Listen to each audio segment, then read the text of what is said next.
موسیٰ اشعری رضی اللہ تعالی عنہ فرماتے ہیں کہ رسول رحمت شفیع معظم صلی اللہ علیہ وآلہ وسلم نے ارشاد فرمایا کہ بے شک شعبان کی نصف شب کو اللہ تعالی جل شانہ نزول اجلال فرماتا ہے، جلوہ فراز ہوتا ہے اور اپنی ساری مخلوق کی مغفرت فرما دیتا ہے۔ چند لوگوں کے بارے میں فرمایا گیا کہ وہ اس بابرکت رات کو بھی نہیں بخشے جاتے، باقی اللہ تعالی جل شانہ اس رات کو تمام گناہگاروں کو جہنم کی آگ سے آزاد کر دیتا ہے۔ سیدہ عائشہ رضی اللہ تعالی عنہا سے مروی ہے، فرماتی ہیں کہ ایک رات میں بیدار ہوئی تو رسول رحمت صلی اللہ علیہ وآلہ وسلم کو بستر پر نہ پایا، تو میں حضور کو ڈھونڈنے نکلی تو آقا کریم علیہ الصلوۃ والسلام تشریف لائے تو حضور علیہ السلام نے ارشاد فرمایا، عائشہ بے شک آج کی وہ بابرکت رات ہے، ان اللہ تعالی ینزل لیلۃ النصف من شعبان، کہ اللہ تعالی نصف شعبان کی رات کو نزول فرماتا ہے الی السماء الدنیا، آسمان دنیا پر، فیغفر لاکثر من عدد شعر غنم کلب، بنو کلب کی بکریوں کے بالوں کے برابر گناہگاروں کو جہنم کی آگ سے آزاد کر دیتا ہے۔ قبیلہ بنو کلب عرب میں ایک ایسا قبیلہ تھا جو بہت زیادہ بھیڑ بکریاں پالتے تھے، ان کی بکریاں باقی لوگوں کی بکریوں کی نسبت زیادہ تھیں، تو یہ کثرت کی طرف اشارہ ہے کہ اتنے گناہگاروں کو اللہ تعالیٰ جہنم کی آگ سے آزاد کرتا ہے، تو اتنے بڑے قبیلے کی اتنی بکریوں کے بالوں کے برابر جہنم کی آگ سے آزاد کر دینا گناہگاروں کو، یہ اس بات کا اظہار ہے کہ کوئی بھی گناہگار اللہ کی رحمت سے محروم نہیں رہتا، سارے گناہگار بخشے جاتے ہیں۔ حضرت سیدنا علی المرتضی رضی اللہ تعالی عنہ سے مروی ہے، مولا کائنات فرماتے ہیں رسول کریم نے ارشاد فرمایا، اذا کانت لیلۃ النصف من شعبان، حضور نے ارشاد فرمایا جب شعبان کے نصف کی رات آئے، فقوموا لیلہا وصوموا نہارہا، تو راتوں کو قیام کرو اور اس کے دن کو روزہ رکھو، فإن اللہ تعالی ینزل فیہا لغروب الشمس الی سماء الدنیا، اللہ تعالی جل شانہ نزول اجلال فرماتا ہے غروب شمس کے ساتھ ہی پہلے آسمان پر، فیقول، اور ارشاد فرماتا ہے کوئی ہے مجھ سے بخشش مانگنے والا میں اس کو بخش دوں، الا مسترزق فارزقہ، ہے کوئی مجھ سے رزق طلب کرنے والا میں اس کو رزق دوں، الا مبتلا فوافیہ، ہے کوئی مصیبت میں پھنسا ہوا میں اس کی مصیبت دور کر دوں، الا قضا حتی یطلع الفجر، ہے کوئی اس مصیبت میں پھنسا ہوا، ہے کوئی اس ضرورت کا حامل،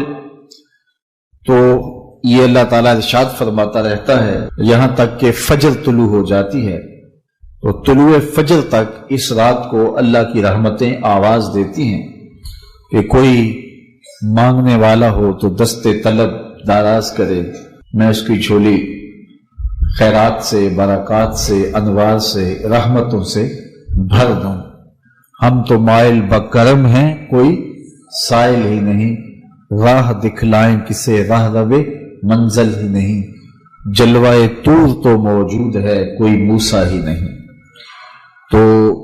उसकी रहमतें खास तौर पे शबे बरात को आवाजें देती हैं और बंदों को पुकारती हैं कि कोई रहमतों का तालिब हो, कोई करम नवाजियों का सवाली हो, कोई मेरी दहलीज पे हाथ फैला के मांगने वाला हो, कोई दस्ते तलब दाराज करने वाला हो, मैं उसकी झोली भर दूं और उसके दामन को माला माल कर दूं। तो लैलतुश शाबान में अल्लाह ताला की रहमतें खास तौर पे नजूल करती हैं और अल्लाह ताला जल्ला शानहू का खास करम होता है। इब्ने माजा, तिरमिज़ी और दीगर कुतुबे अहादीस के अंदर मौजूद हैं। इनमें शाबान की निस्फ शब को जो अल्लाह ताला की करम नवाजियों का नूर बरसता है, इस उम्मत की बख्शिश का जो बहाना रखा है और इस उम्मत के गुनाहों को माफ करने का जो अल्लाह ताला ने एक वसीला बनाया है शब को, उसका जिक्र हुआ। तो हमें वैसे तो हर शब जिक्र फिक्र में ही बसर करनी चाहिए। किसी ने कहा था हर शब शबे कदर अगर कदर दानी, अगर तू कदर जाने तो हर शब ही शबे कदर है, और अगर कदर ना हो तो लैलतुल बरात और लैलतुल कदर जैसी रातों में भी लोग महरूम रहते हैं। लेकिन अल्लाह ताला जल्ला शानहू ने हमें खास तौर पे अपनी तरफ बुलाने के कितने बहाने दिए हैं ताकि भटके हुए, बहके हुए, गुनाहों में फंसे हुए लोग उसकी रहमत की आवाज पे लपकते हुए दौड़ के आए और उसकी रहमत से अपना हिस्सा वसूल करें। और माजी के सारे गुनाह अल्लाह ताला मिटा देता है। ये शुक्र है कि उम्मत में इन रातों को बेदार रखने का सिलसिला मौजूद है, लेकिन अमूमन हमने इन मुकद्दस रातों को भी तकरीबन खिलौना बना लिया हुआ है और लैलतुल बरात को इस कदर पटाखे छोड़े जाते हैं, आतिशबाजी की जाती है कि जिस तरह अल्लाह ताला इससे राजी होता है, जबकि फजूल खर्च को शैतान का भाई करार दिया गया है। तो हमें इन रातों में जिक्र फिक्र के साथ,